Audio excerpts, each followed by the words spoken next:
Bom dia, boa tarde, boa noite, meus amigos. Eu sou o Vitor Santos, do canal Entre Máquinas e Charutos. Roda a vinheta.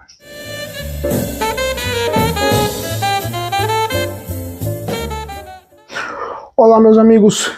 Hoje eu venho com vocês aqui, nesta ilustríssima tarde, trazer um assunto que eu acho que é de bom gosto para nós, amantes de charutos, é claro. Aproveitando o ensejo hoje aqui, nós bateremos um papo, né, sobre aí o glamour dos anos 90, dos anos 2000, tratando de carros, e eu escolhi esse charutinho, que é o Dannemann. Se trata de um Santo Antônio Pirâmide 52, escolhi um charuto nacional, um charuto baiano. Eu acho que ele traz aí um ar de uma contemplação de um momento nostálgico. Então por que não realçar este momento tão elegante, uma identidade nacional?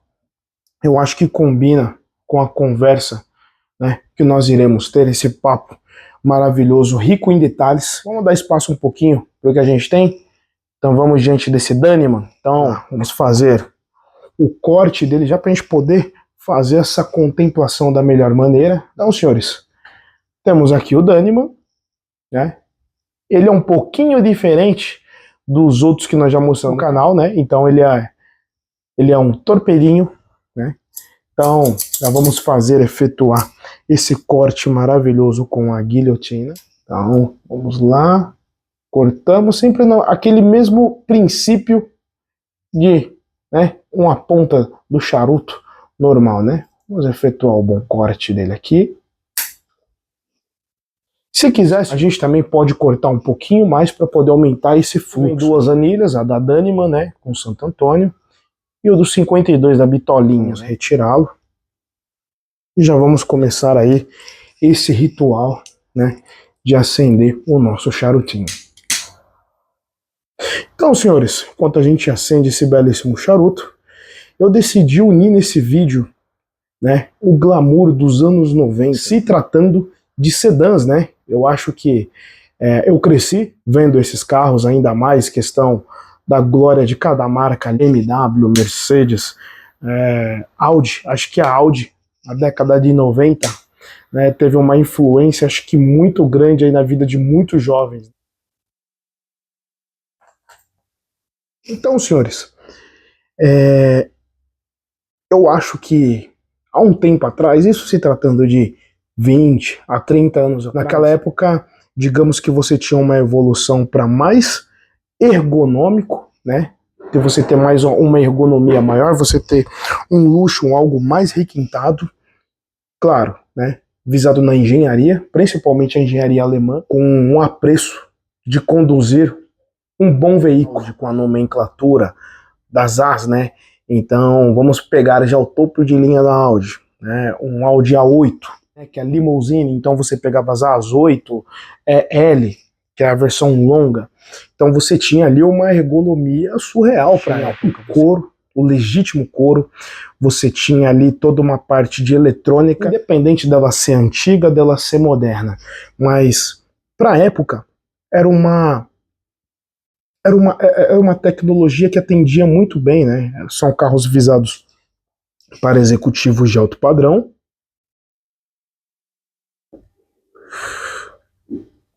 que o cara tem ali no seu dia a dia, ele precisa se locomover do ponto A ao ponto B. É claro, né? Hoje, nos dias de hoje, é um pouco precário a questão do uso do sedã, porque muitos deles hoje preferem, né, voar em helicópteros, o famoso táxi aéreo, e eu acho que é uma questão de logística, né? Também tudo mudou, o cenário financeiro, eu acho que ficou tudo mais voluptuoso do que aquela época. Então, poxa, você tinha uma eletrônica embarcada, principalmente nos bancos de trás, onde você tinha toda a central de multimídia acoplada ao seu lado, do lado direito para o lado esquerdo, porque quem frequentava, aliás, quem consumia esse tipo de automóvel, muitas vezes tinha um motorista, um segurança que fazia a condução desse veículo, que realmente consumia esse veículo, ela andava no banco de trás, especialmente do lado passageiro direito.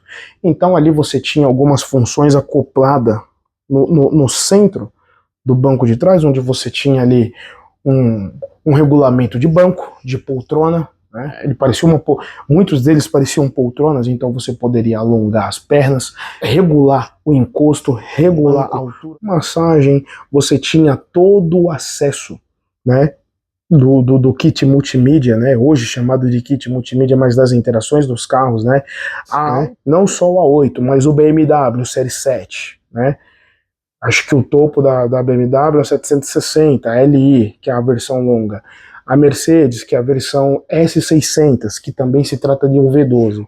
O Audi, ele tinha aquela versão, se não me falha a memória, acima do V8, que a top de linha era a W12, né, que também equipou os motores Bentley, né, que seria ali os Bentleys continentais, os Flying Spur, né, e se não me falha a memória, um veículo da Volkswagen que também ocupou a mesma plataforma foi o Phaeton, né, ele praticamente é um Bentley na carcaça de um Volkswagen, mas ele tinha todo o luxo, todo o requinte, né, que um Bentley também tinha, porém com o logo da Volkswagen. Então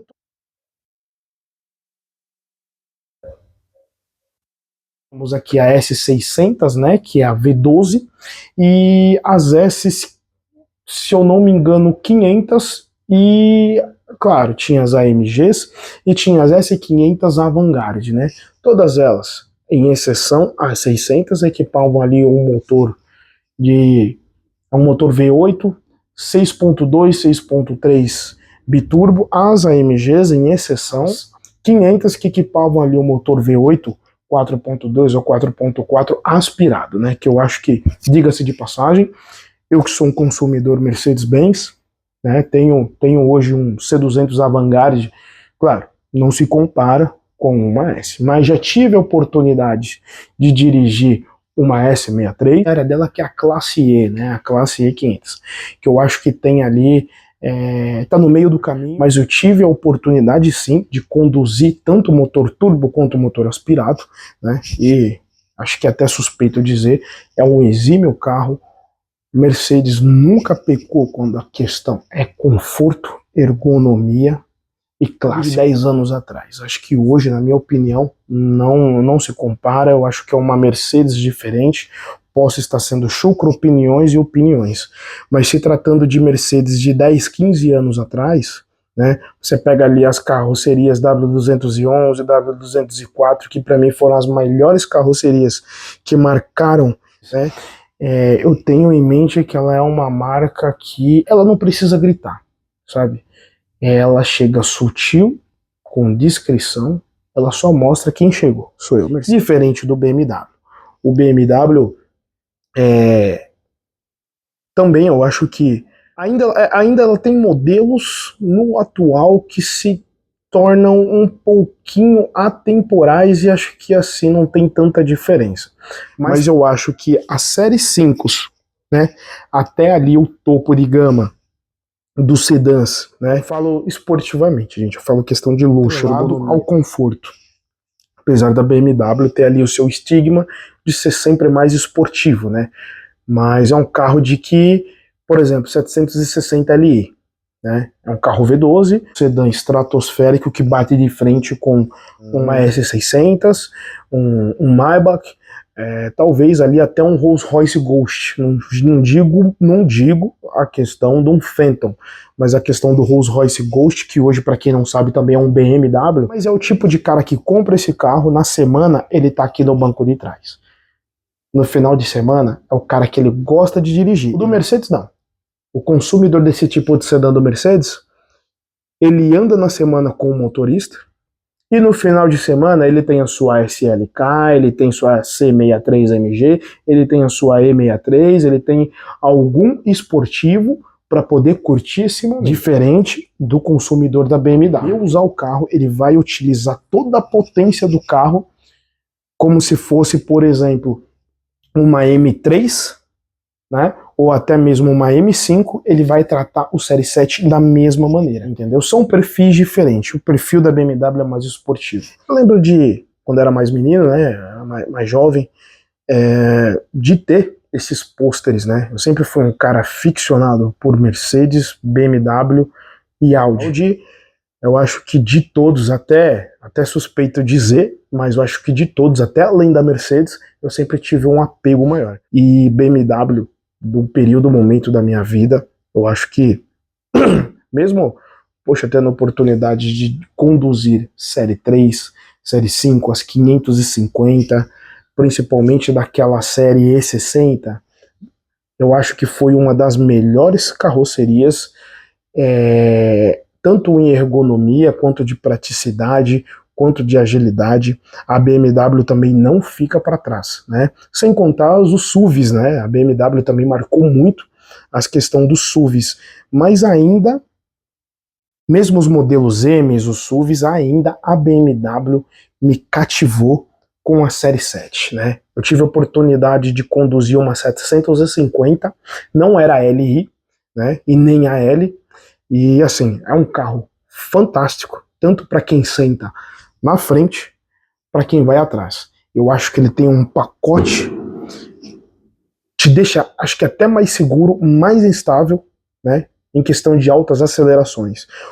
Para quem senta no banco da frente, para quem senta no banco de trás, você também tem um luxo, você tem uma ergonomia, você tem uma sensação, uma posição de dirigir, de que você fala, poxa, eu estou num V8 aspirado, mas você está numa sensação de que você está conduzindo um esportivo que passa a sensação de gravidade de uma M4, por exemplo, uma M1, uma M2, tração traseira. É um carro maravilhoso. Aquele V8 ele tem um som gradativo, estrondoso, né? Eu lembro que nós estávamos cotando até uma unidade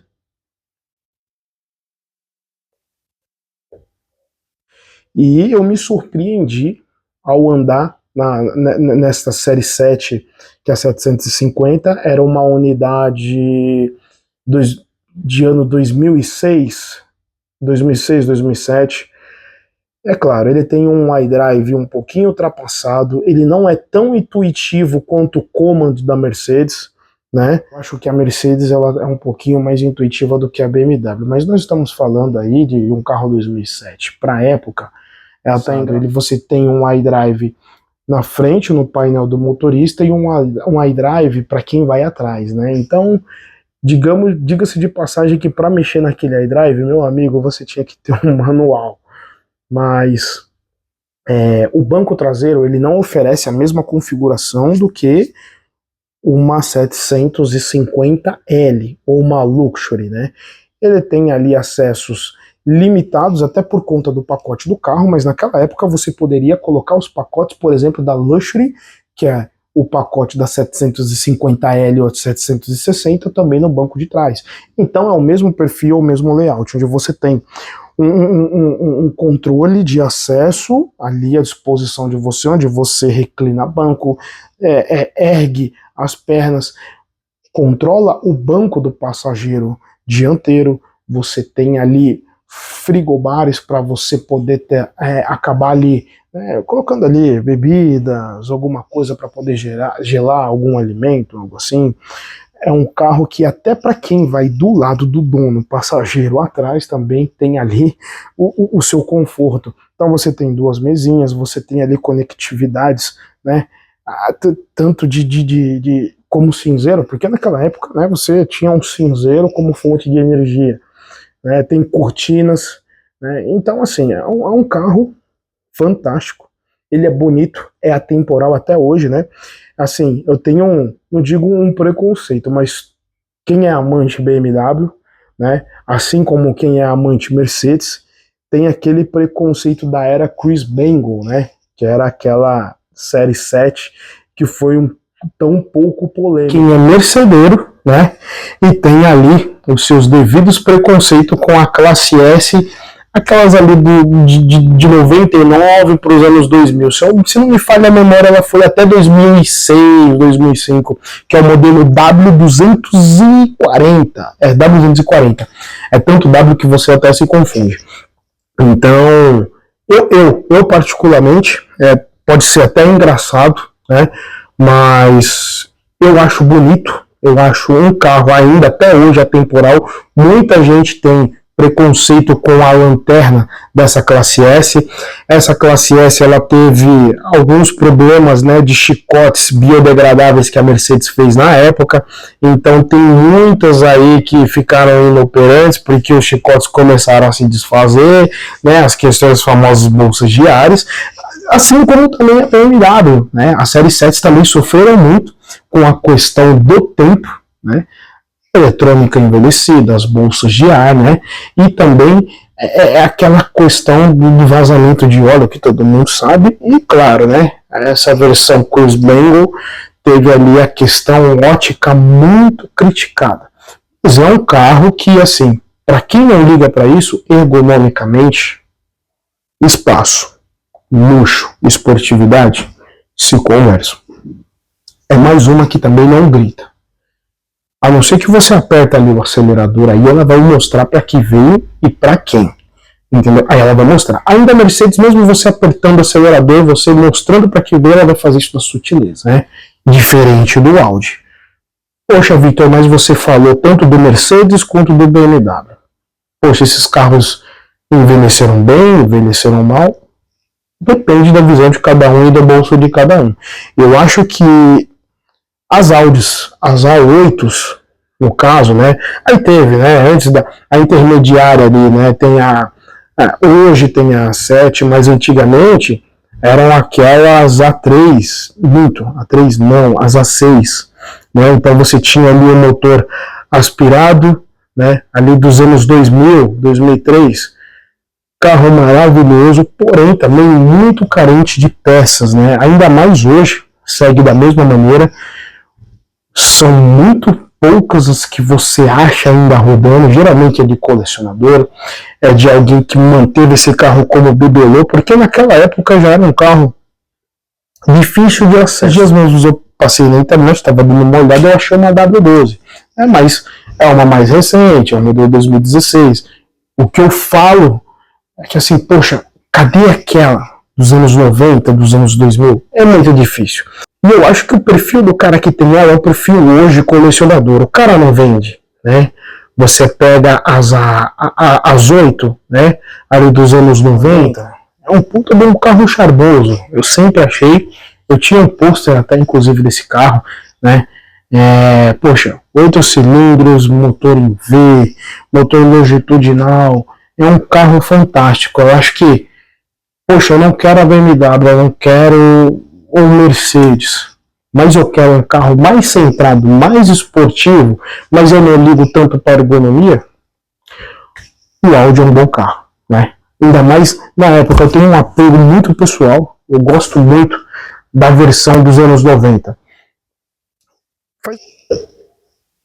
No Audi A8, eu me recordo de há 1 a 2 anos atrás, né? Eu estava na Zona Norte, uma churrascaria, e eu lembro de ter visto uma A8, vou até colocar uma imagem para vocês, essa daí ali dos meados dos anos 90, 96, 97, uma preta, meu Deus do céu, interior caramelo, os vidros esverdeados, né?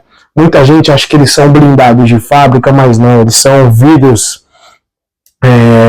com uma camada um pouquinho, com uma espessura maior, que era anti-ruído, né? Ele tinha uma vedação que era do carro mesmo.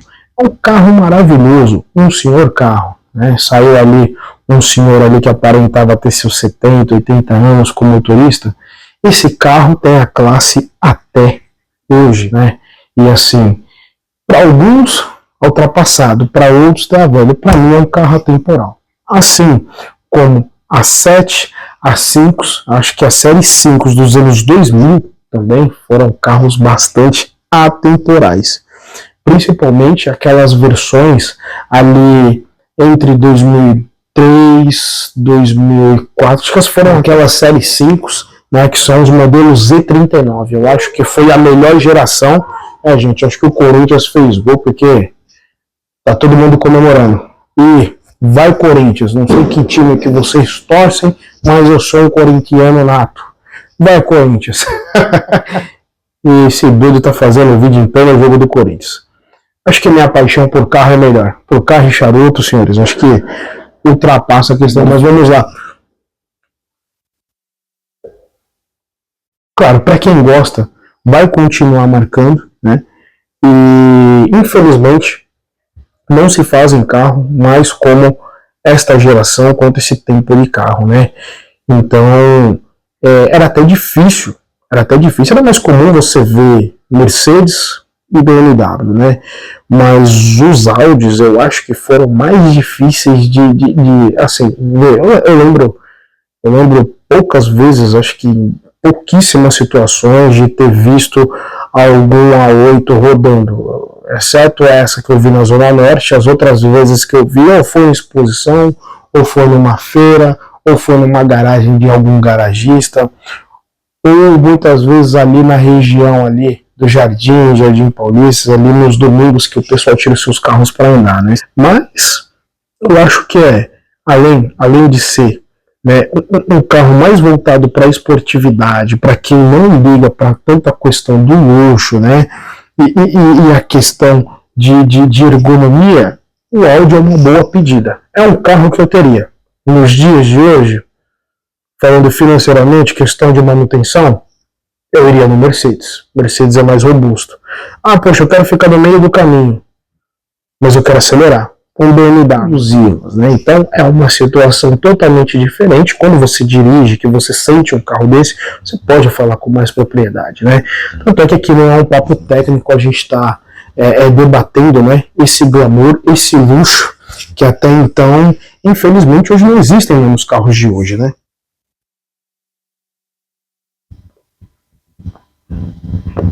Termos de luxo, termos de construção, ergonomia, aquela época, independente de ser um BMW, independente de ser um Mercedes, independente de ser um Audi, independente de ser só a deficiência, mas esta variação e oscilação, né? É uma era que infelizmente não volta mais, né?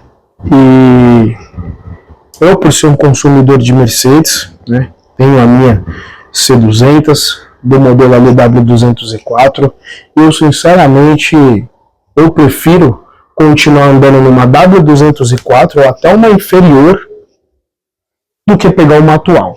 Eu acho que não agrada aos padrões, cada um tem seu gosto, cada um tem sua opção, mas eu acho que esses carros do passado contam histórias. Além de histórias, a presença, além da presença, as peculiaridades de cada um. E diz muito sobre quem está o conduzindo, sobre quem está o consumindo. Não é essa briga atual de hoje. É totalmente diferente, senhores. E eu acho que eu consegui aqui, da melhor forma, passar aqui esse conteúdo pra gente sentar, conversar, contemplar com uma boa cerveja, com um bom charuto, que é eu acho que dos nacionais é um dos melhores, né? Charuto baiano. Se tratando de um Dânimo, eu já ouvi muitos amigos batendo esse papo, como nós tivemos aqui agora, contemplando uma joia. É um dos momentos que o charuto proporciona.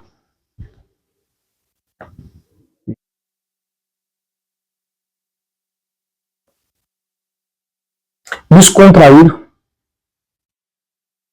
com bom acompanhamento, e de uma maneira que eu acho que eu pude deixar mais do que explicado, até mesmo colocado, desse apelo, né, que infelizmente a gente sente essa necessidade, que não se constrói os veículos, não digo só essa série, só essas marcas, mas eu acho todas as marcas, todas as categorias não se constroem, mas os veículos se falando de máquina como antigamente. Foram os tempos áureos, né? Acompanhando esta pedida do Dânimo, né? Dessa cervejinha maravilhosa, tá bom? Eu vou pedir para que vocês se inscrevam no canal, deixem um joinha, dê um like aí e vamos aguardar aí os próximos vídeos. Estamos aí bolando mais conteúdos. Em breve aí teremos o react de uma C180 1.6 Flex. Em sequência vem uma X6 35 e 6 cilindros em linha, tá bom? E mais alguns reviews de charutos aí, tá bom, gente? Muito obrigado. Seja carro, seja charuto, aproveitem sem moderação. Contemple-os, tentem os entender. É uma troca. Assim como eu estou fazendo com este Dânimo.